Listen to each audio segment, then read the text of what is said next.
I'm a small block Chevy 882 head doing a valve job. That yellow powder in the pictures because I magnaflux the head, make sure it wasn't cracked.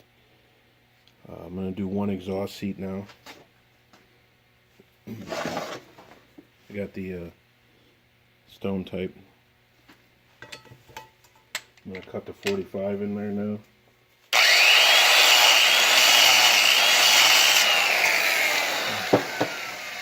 That was a 45. I'm going to do a 30. This is just a 2-angle stock valve job.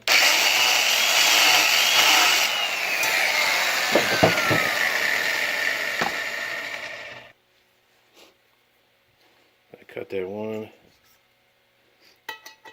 I'm going to check it.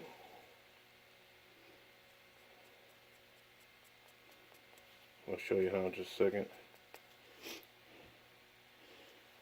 Put black marker.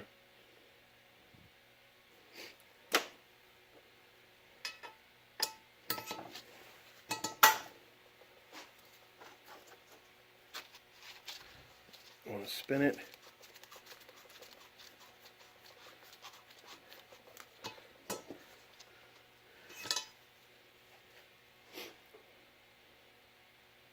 That's what you should see right in the middle. See that? Now you can make it come closer to the margin down here, or you can bring it up closer to the inside, but this is perfect for a stock replacement cylinder head valve job.